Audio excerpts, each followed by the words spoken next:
Sebelum saudara-saudara duduk, mari kita angkat Alkitab kita dulu. Bahasa Indonesia langsung ya. Siap? 1, 2, 3. Saya dapat menjadi apa yang Alkitab katakan saya dapat menjadi. Saya dapat melakukan apa yang Alkitab katakan saya dapat melakukan. Saya dapat memiliki apa yang Alkitab katakan saya dapat memiliki. Saya mempercayainya, saya menyatakannya, dan saya menerimanya di dalam nama Yesus. Amin. Silakan duduk Bapak Ibu Saudara-saudara. Terima kasih musik ministry, terima kasih musisi juga. Luar biasa saudara-saudara ya. Nah, hari ini kita harus tetap semangat. Amin. Bahkan sampai jam ini, waktu ini kita pun harus tetap semangat. Bilang kepada tanggamu, saudaraku, tetap semangat dengar firman Tuhan.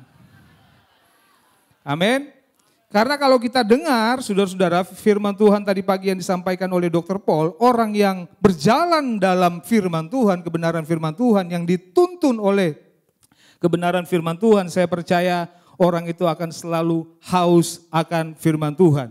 Ya, tadi sudah disampaikan bahwa gak ada kata bosan terhadap kebenaran firman. Yang setuju katakan amin. Ya.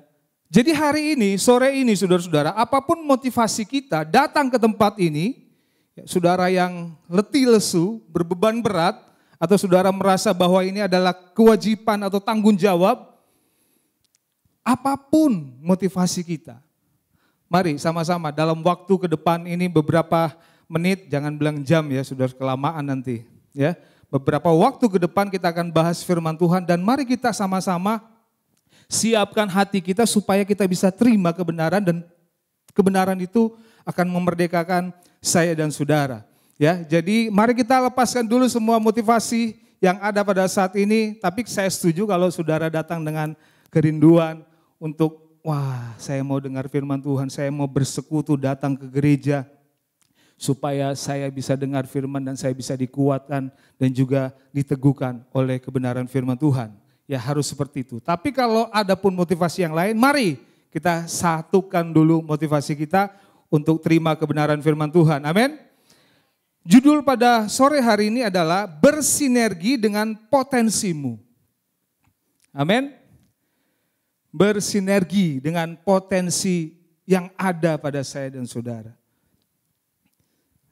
Yang punya potensi di sini, angkat tangan. Kalau musisi jangan tanya ya, bakat mereka sudah luar biasa. Tapi kita semua juga punya potensi, punya bakat. Paling tidak yang suka disampaikan kepada saya dan saudara, paling tidak ada satu bakat, satu potensi dalam kehidupan saya dan saudara. Nah, berkenaan dengan judul kita pada saat ini, maka alangkah luar biasa saudara-saudara ketika kita bersinergi dengan semua potensi yang ada untuk kerajaan Tuhan. Enggak ada amin? Alangkah hebat, alangkah luar biasa saudara-saudara kalau kita bersinergi untuk melakukan atau menggenapi apa yang menjadi kehendak Tuhan. Baik di dalam gereja, baik di dalam rumah tangga saudara, dalam usaha saudara. Saya percaya kalau kita semua bekerja bersama-sama dengan baik dan benar seturut dengan kebenaran firman, maka ada hasil-hasil yang luar biasa yang akan bisa kita raih, saudara-saudara. Kalau di musik ministry, ya, saudara-saudara yang mau bergabung silakan, ya, sedang mencari bakat dalam tanda kutip, ya. Waktu latihan musik ministry, pemimpin kita, Pas Agus suka mencari bakat dulu dalam tanda kutip ya. Artinya tes kemampuan orang, membawa kemampuan orang yang awalnya biasa-biasa dan akhirnya mulai kelihatan ada sesuatu yang luar biasa. Jadi kita akan lihat saudara, apa sih potensi itu? Potensi itu adalah kemampuan, bakat yang cenderung atau unik yang tersembunyi dalam diri setiap orang, di mana hal itu punya potensi untuk bisa dikembangkan dan dimanfaatkan agar mencapai tujuan dan meningkatkan kualitas. Jadi saya percaya kita semua punya potensi di sini. Ya, tadi sudah angkat tangan. Apalagi kalau kita sama-sama mau taruh hati bagi pekerjaan Tuhan. Mungkin ada dalam hati, apa sih saya belum tahu potensi. Ada yang bertanya-tanya potensinya apa atau bakatnya apa? Masih ada yang ragu? Kalau saudara belum temukan potensi itu dalam Tuhan, temukan potensi itu dalam rumah Tuhan. Karena ini menjadi pengalaman saya secara pribadi dan tentu juga bagi saudara-saudara. Apa maksudnya?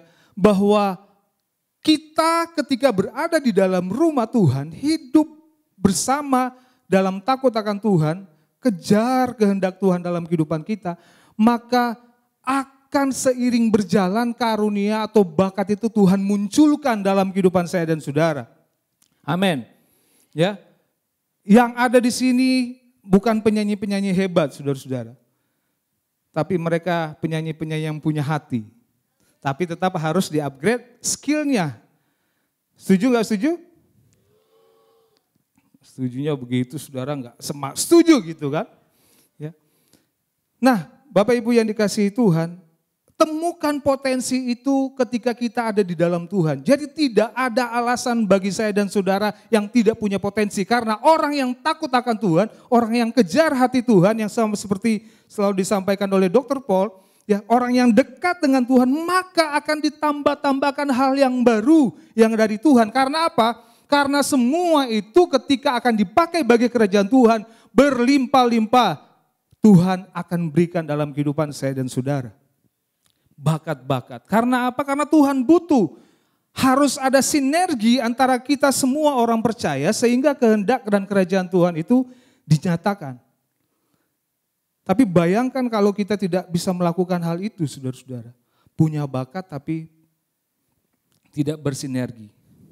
Jadi saudara bisa temukan ya, potensi atau bakat itu bisa berupa fisik, ya, mencakup apa itu? Kemampuan tubuh, kekuatan, ketahanan fisik. Siapa yang paling kuat di sini? Kenapa sih? Siapa paling kuat? Oh, Pastor Joao. Yakin, nggak bisa kalahin. Pakai iman. Pakai iman bisa. Saudara-saudara, jadi fisik ya secara fisik, secara intelektual, kecerdasan, kemampuan berpikir kritis dan juga daya ingat dan potensi emosional, kemampuan untuk mengelola emosi, empati dan pemahaman diri, saudara-saudara. Siapa yang suka cepat emosi di sini? Diujinya di mana biasanya? Di motor, di mobil, setuju gak? Tiba-tiba menjadi pembalap dadakan, saudara-saudara. Kalau sudah ditikung oleh satu kendaraan pasti terpancing gak? Yang suka terpancing coba angkat tangan. Kalau enggak, ini paling ininya omong. Aduh, paling mulutnya bersuara, saudara-saudara.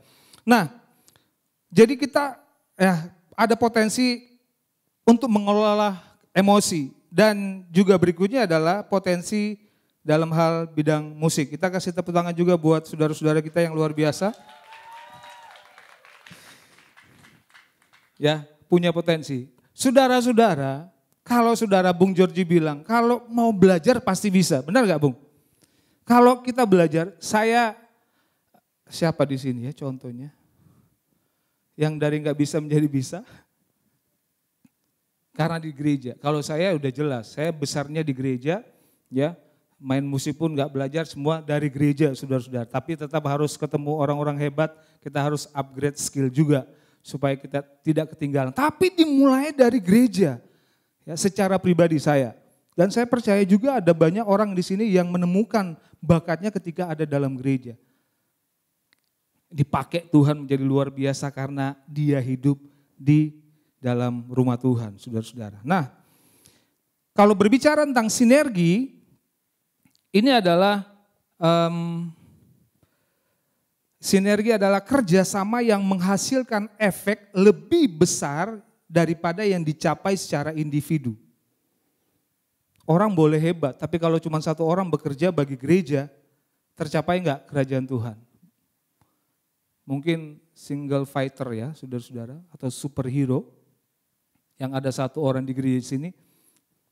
Tapi saya rasa Tuhan tidak bekerja demikian, saudara-saudara. Jadi kita butuh, bayangkan kalau kita bersinergi bersama-sama, ya, secara individu dari sekian banyak di sini bersama-sama satukan hati, fokus kita untuk kerajaan Tuhan, pekerjaan Tuhan, maka bukankah hal-hal yang dahsyat akan terjadi di dalam gereja ini?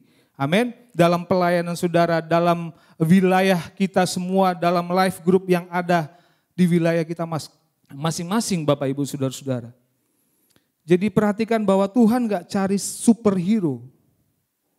Tuhan cari orang yang punya hati. Ya. Kalau kita punya hati, gereja kita selalu terbuka. Ya. Ada pendeta-pendeta kita semua di sini. Semua dibawa Tuhan melalui hamba Tuhan ke tempat yang ada pada saat ini. Ya, bukan karena kuat dan gagah, setuju? Tetapi karena ketaatan, kerinduan untuk selalu mau dipakai dan dibentuk oleh Tuhan, saudara-saudara.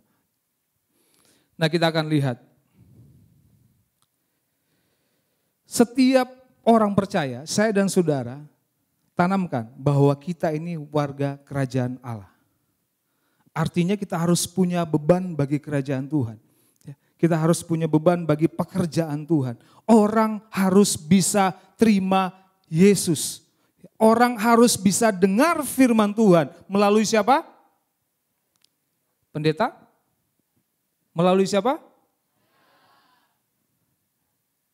Melalui saya dan saudara. Jadi pertanyaan saya kepada kita semua, apakah saat ini kita sedang memposisikan diri kita sebagai warga kerajaan Allah yang bisa bersinergi atau belum? Mari kita renungkan, ya. Bukannya kita berbicara karena kita sempurna, tapi kita akan belajar bersama-sama bahwa ingat kembali betapa karya Tuhan yang luar biasa dalam hidup saya dan saudara ada sampai hari ini. Tapi apakah kita sudah memposisikan diri kita benar sebagai warga kerajaan sorga? Dan yang berikutnya, apakah kita sudah mengambil bagian dalam memperluas kerajaan Allah dengan potensi kita yang ada? Apakah pelayanan yang sedang kita lakukan pada saat ini, saya dan saudara, itu sudah memberi pengaruh bagi pekerjaan Tuhan? Gak usah jauh-jauh saudara-saudara, gak usah terlalu muluk-muluk. Tapi apakah kita sudah ikut ambil bagian di dalam gereja dengan melakukan apa yang kita bisa? Ada talenta, ada potensi. Jangan pendam talenta itu. Bilang kepada tanggamu saudaraku, jangan pendam talentamu. Nah, mari kita akan buka bersama-sama dalam Filipi pasal yang kedua, ayat 1 sampai yang ke-5, kita akan baca terlebih dahulu. Filipi 2 ayat 1 sampai yang ke-5, 1, 2, 3. Jadi karena dalam Kristus ada nasihat, ada penghiburan kasih, ada persekutuan roh, ada kasih mesra dan belas kasihan.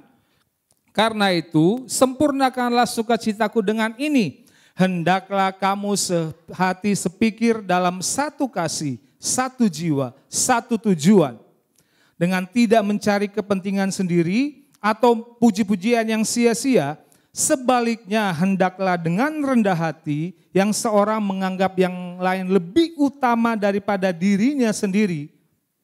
Dan janganlah tiap-tiap orang hanya memperhatikan kepentingannya sendiri, tetapi kepentingan orang lain juga. Yang kelima, hendaklah kamu dalam hidupmu bersama menaruh pikiran dan perasaan yang terdapat juga dalam Kristus Yesus.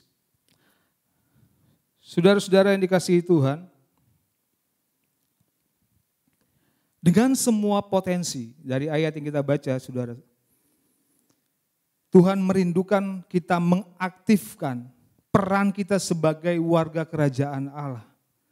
Kita mengaktifkan peran kita sebagai jemaat GBI Damai Sejahtera untuk bisa mencapai apa yang menjadi visi misi Tuhan di dalam gereja ini. Sama seperti sebuah orkestra, tadi kalau saudara lihat di judul yang ada, saudara-saudara, itu ada banyak sekali pemain musik situ ya. Gak tahu nih tugasnya apa saudara-saudara.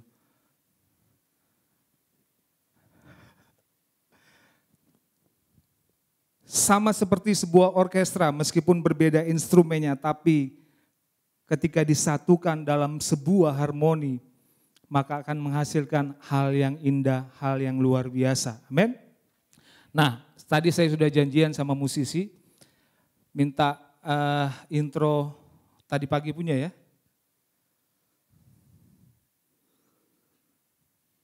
Siap?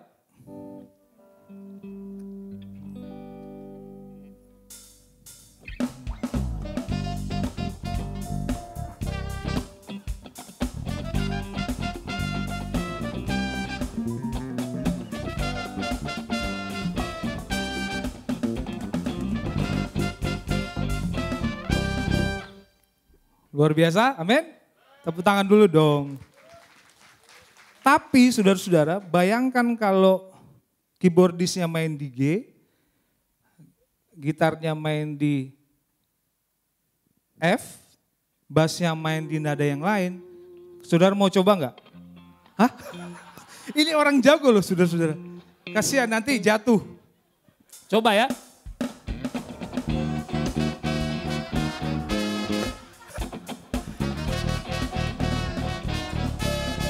Oke, jangan. Tapi enak nggak yang kedua? Masa sih saudara hebat sekali ya. Kalau Bung Georgie bilang, wah enak-enak aja sih. Sama seperti itu saudara-saudara.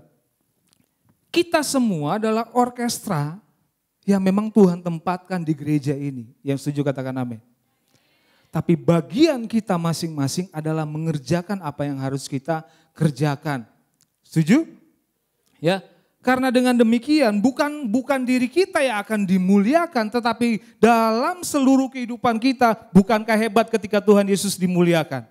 Ya, dalam keterbatasan kita, tapi kita memainkan peran sesuai dengan waktu kita, peran kita masing-masing, maka itu akan menjadi harmoni yang luar biasa, saudara-saudara. Enggak mungkin trompet dan saksofon itu dari awal main terus bunyi terus. Tapi cuma ada part-part ya tertentu ya yang bisa harus mereka mainkan supaya jadi enak saudara-saudara. Tapi kan kalau dari awal sampai akhir tiup, melodi diikuti suaranya jadi monoton, jadi capek saudara-saudara. Bagian puji-pujian diambil sama musisi, kan enggak enak saudara-saudara. Tapi itulah. Kita akan lihat, yang pertama saudara-saudara, arti sinergi dengan potensi yang ada di ayat yang pertama kita akan baca. Kembali ya. 1, 2, 3. Jadi karena dalam Kristus ada nasihat, ada penghiburan kasih, ada persekutuan roh, ada kasih mesra dan belas kasihan. Bersinergi dengan potensi yang ada adalah menyatukan kelengkapan dari Kristus. Menyatukan kelengkapan dari Kristus artinya setiap karunia yang Tuhan berikan dalam kehidupan saya dan saudara secara bersinergi kita satukan supaya kelengkapan Kristus itu dinyatakan luar biasa. Perintah untuk bersinergi menyatukan hati dilengkapi dengan apa yang sudah disediakan oleh Tuhan yang sudah kita baca tadi saudara-saudara. Yang pertama itu ada nasihat.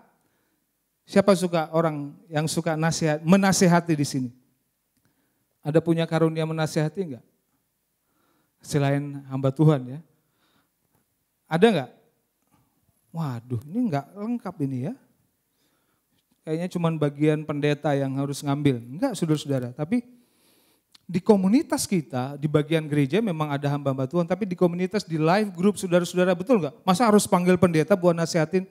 Tapi kan ada pemimpin di situ yang memang dikaruniain Tuhan, ditempatkan Tuhan di situ untuk melakukan tanggung jawabnya dengan baik saudara-saudara.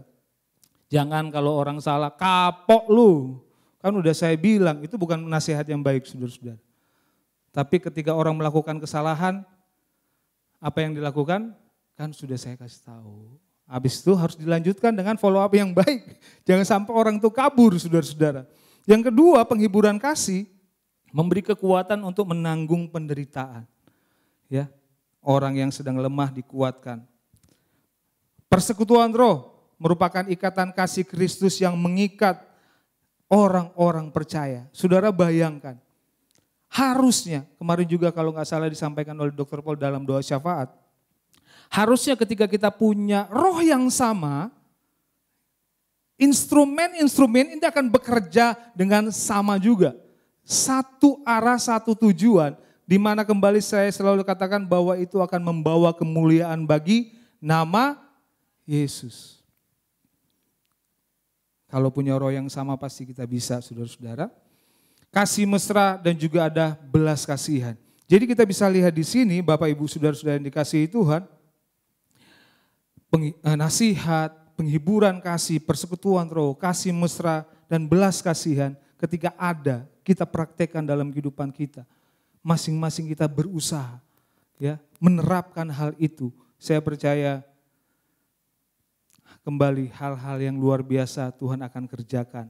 Hal-hal yang indah, hal-hal yang dahsyat yang akan terjadi di dalam gereja ini.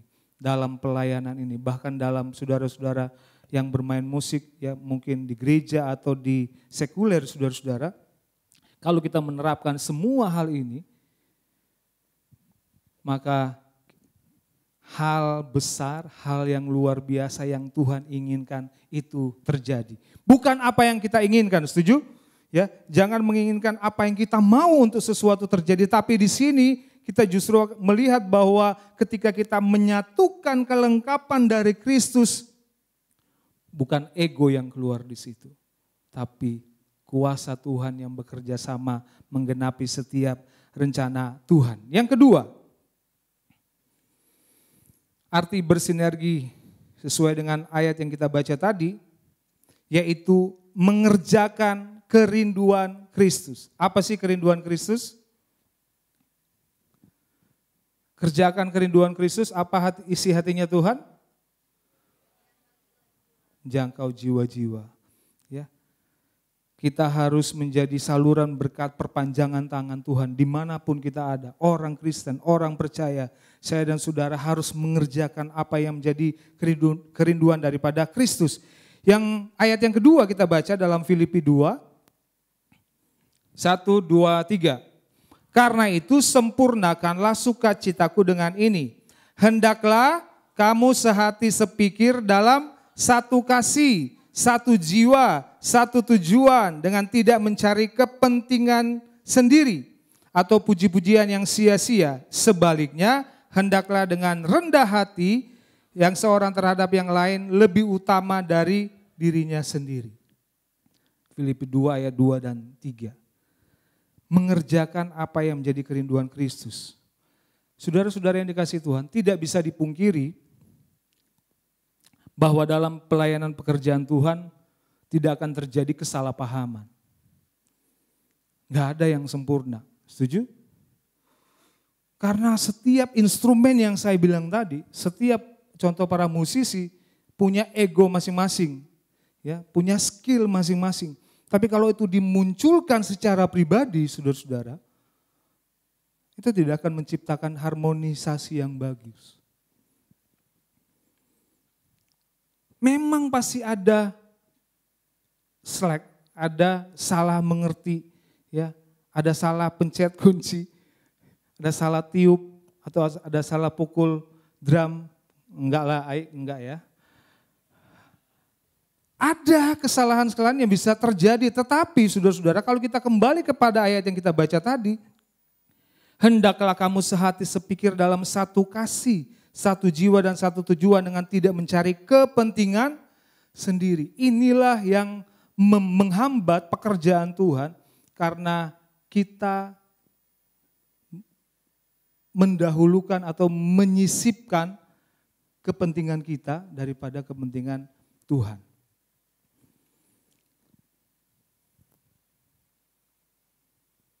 Tetapi di sini dikatakan, hendaklah kamu sehati sepikir. Gak gampang loh saudara-saudara, setuju gak? Gak gampang sehati sepikir. Tapi kita kembali kepada yang tadi, kalau kita punya roh yang sama, kita akan bisa mampu untuk sehati, sepikir. Kerinduan Kristus yang dinyatakan melalui Rasul Paulus adalah agar setiap orang, yaitu saya dan saudara, menjadi sehati, sepikir, satu jiwa, satu tujuan. Bilang kepada tetanggamu, saudaraku, kira-kira di gereja ini kita punya satu tujuan enggak?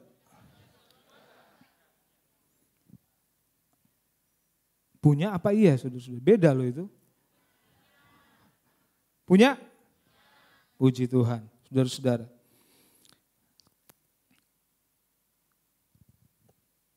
Di Filipi 4 ayat kedua, kalau saudara nanti baca di rumah, di sana juga muncul ada masalah. Itu sebabnya Rasul Paulus menasehati, memberi nasihat ini, bahwa Euodia dan Sintike, ya, mereka ada kesalahpahaman di situ. Pelayan-pelayan Tuhan terjadi kesalahpahaman. Tetapi kemudian diingatkan kembali oleh Rasul Paulus. Ada pemimpin yang selalu mengingatkan. Saya dan saudara enggak sempurna, kita banyak kegagalan, setuju? Ya, tetapi ada orang-orang, ada hamba Tuhan, ada senior pastor yang selalu ada di tengah-tengah kita untuk memberi dorongan, untuk memberi nasihat. Jadi kita harus benar-benar mendengarkan. Karena sama seperti Rasul Paulus, dia tahu kondisi, ada situasi yang tidak baik, itu sebabnya dia menasehatkan. Harus sehati sepikir, bersinergi dengan potensi, bukan hanya itu modalnya, tapi harus sehati sepikir di dalam Kristus supaya tujuannya sama. Kalau sudah baik-baik, sudah luar biasa semua instrumen, tapi kemudian yang satu kemana, yang satu kemana, yang satu kemana. Tetapi dengan Kristus, dengan roh yang sama, maka kita akan sampai kepada tujuan yang sama. Di mana Yesus harus dimuliakan. Bilang kepada tetanggamu, saudaraku, melalui engkau, Yesus harus dimuliakan. Jadi nggak bisa dipungkiri bahwa pasti ada tantangan untuk tidak sehati dan sepikir. Tapi itu bukan menjadi alasan untuk kita melakukan demikian. Memang akan kenyataan begitu, saudara-saudara. Ada situasi-situasi yang tidak baik. Tetapi ketika kita mendengarkan nasihat daripada hamba-hamba Tuhan, dari kebenaran firman Tuhan, maka kita akan mampu untuk bisa sehati, sepikir, sepakat.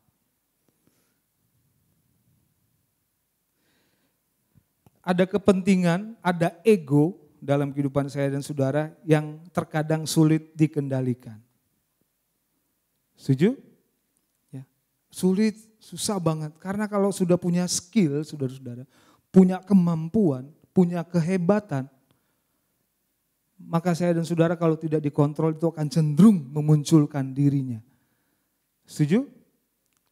Sering maunya dia yang kelihatan, maunya keyboard yang ada di atas terus, yang lain kecilin ya semua, saya aja gitu. Atau drum, kan suka drum sendiri yang main ya, tapi enggak begitulah.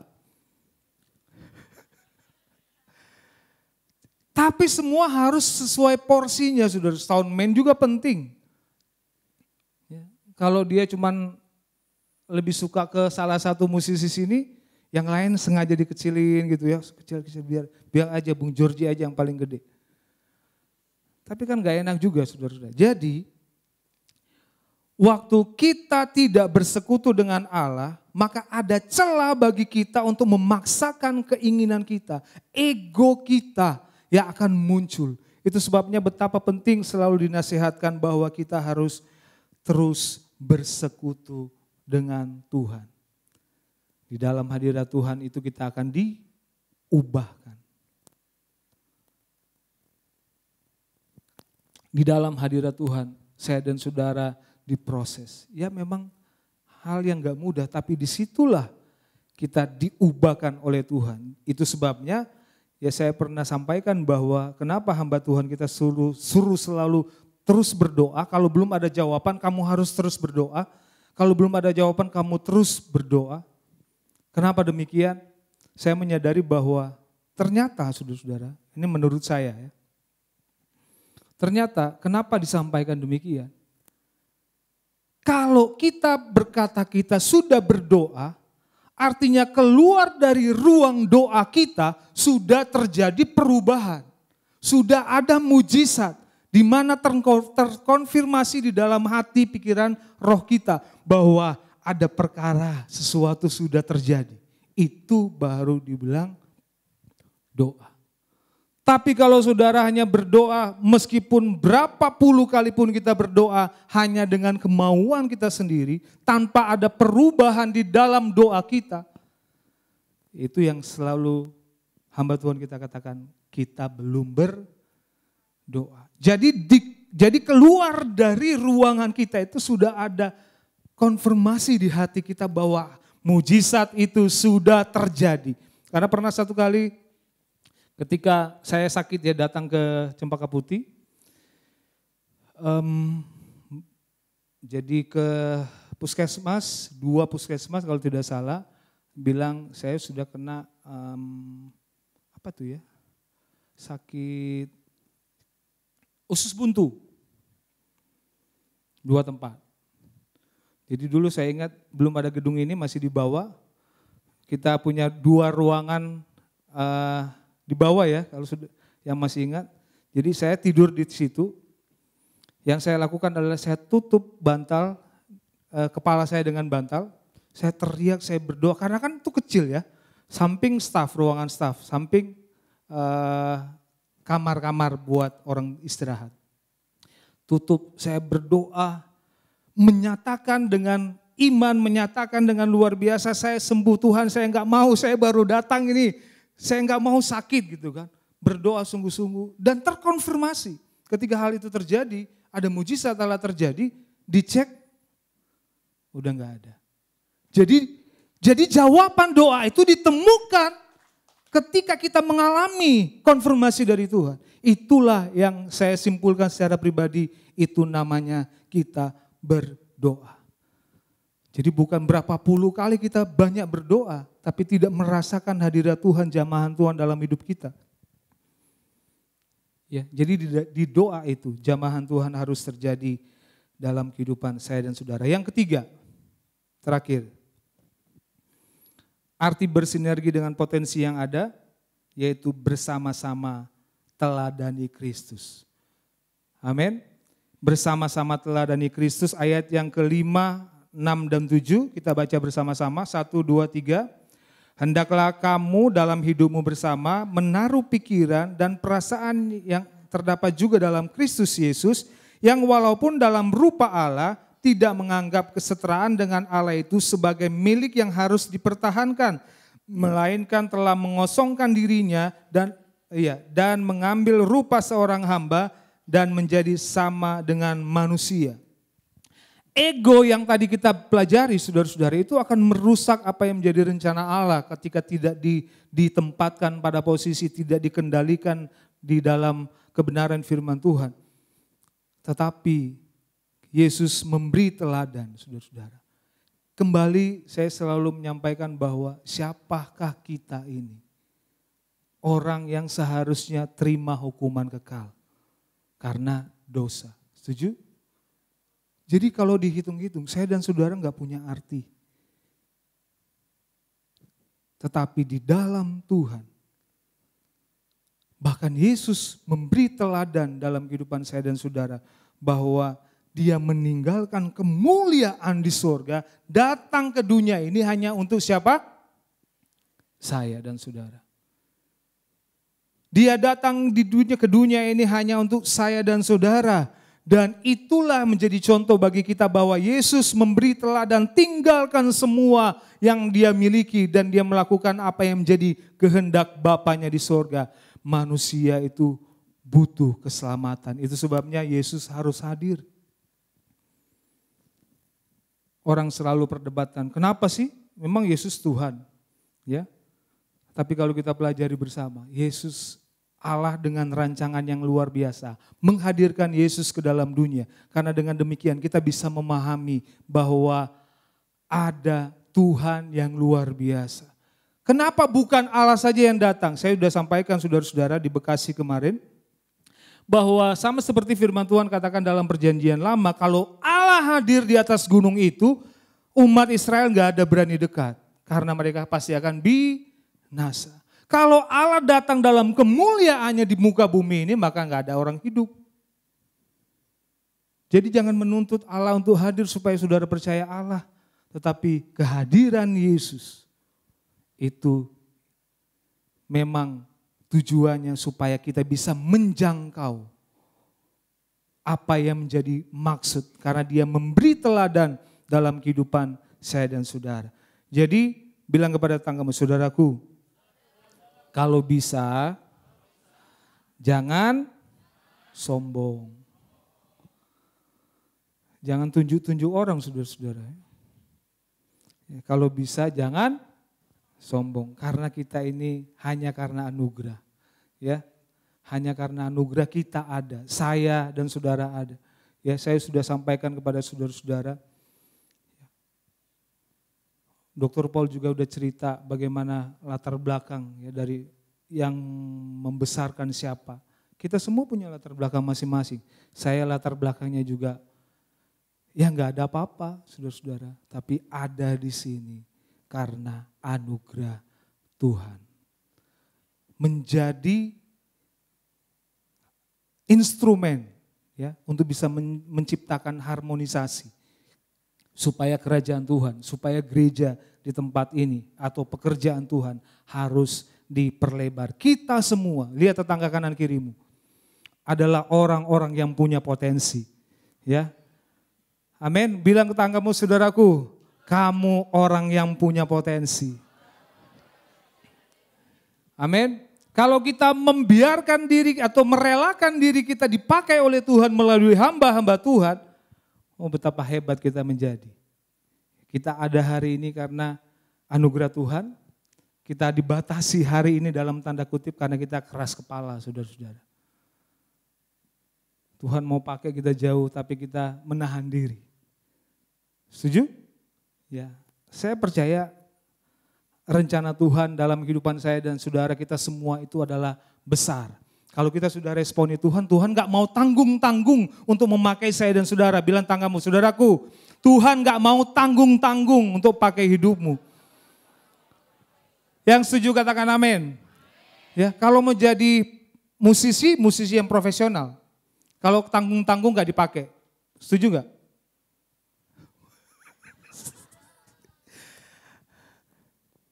Gak bisa dipakai, saudara-saudara. Tapi di gereja ini pun sama seperti begitu juga. Anugerah Tuhan kita bisa dipakai di gereja ini. Setuju gak? Dengan kemampuan, kapasitas yang ada pada kita, anugerah Tuhan yang membuat saya dan saudara bisa melayani Tuhan. Tapi Tuhan menuntut kita juga untuk jauh mengangkat diri kita kepada posisi yang Tuhan mau. Supaya instrumen itu jadi indah, instrumen itu jadi luar biasa. Dalam semuanya itu Yesus itu poinnya saudara-saudara. Tapi bayangkan kalau kita tidak bisa mencapai, banyak bolong, instrumen tidak seimbang. Sayang. Demikian firman Tuhan kita pada sore hari ini. Mari kita bangkit berdiri.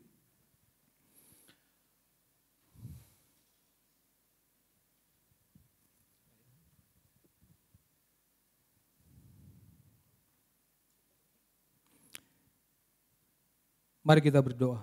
Bapa, terima kasih buat firman-Mu pada sore hari ini. Kami sudah dengar firman Tuhan, menegur kehidupan kami. Tuhan, kami bersyukur, kami masih diberi kesempatan, kami diberi potensi, kami diberi bakat, kami diberi karunia. Kami tahu semuanya itu harus dikembalikan bagi kemuliaan nama Tuhan.